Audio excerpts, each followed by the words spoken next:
Two students sit in the same library. One is there for 8 hours and leaves with almost nothing. The other arrives, works for 3, and leaves with the syllabus moving backwards. Same brain hardware, same coffee. The difference isn't talent and it isn't hours. It's that one of them is counting time and the other is counting sessions.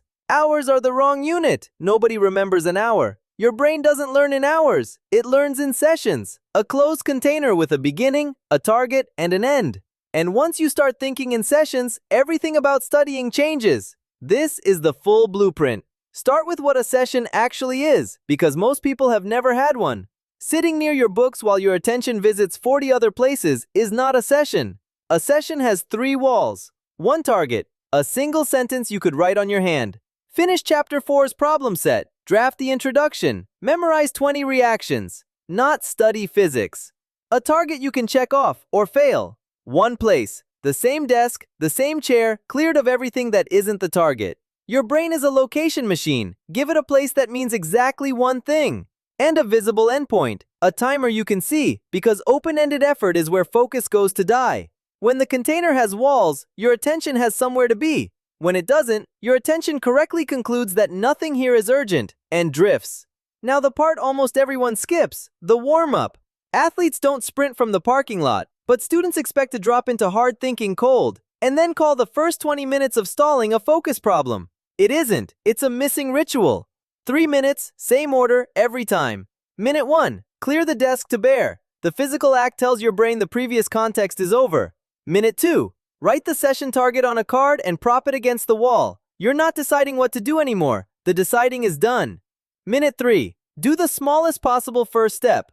Open the book to the page, write the heading, read one problem aloud. That's it. The ritual works because starting is the only genuinely hard part of deep work, and the ritual shrinks starting until it's too small to resist. Do it 20 times and the sequence itself becomes the trigger. Desk clear, card up, brain on. How long should the session run? 90 minutes, and there's biology behind the number. Your alertness runs in ultradian cycles, roughly 90 to 120 minutes of rising and falling capacity.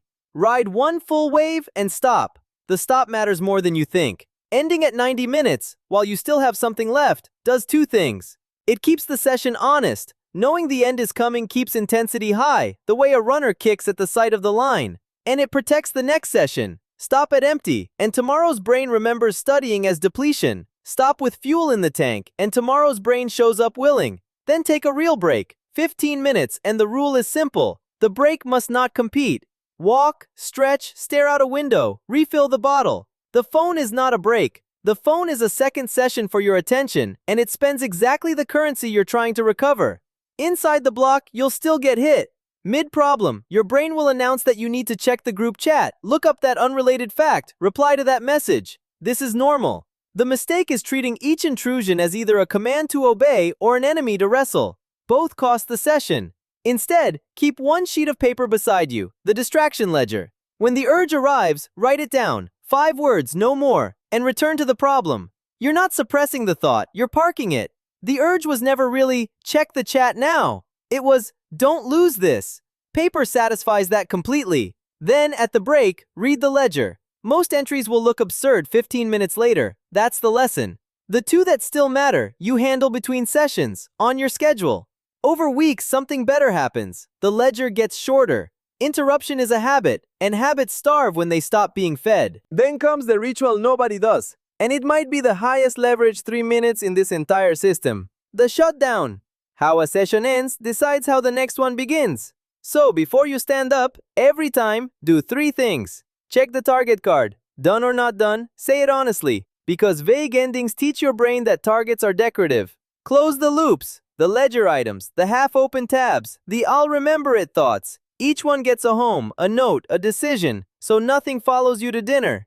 And write tomorrow's first move on a fresh card. Not a plan, one move. Start from problem 12. Tomorrow, you won't begin with the hardest question in studying. Where was I? Because last you already answered it.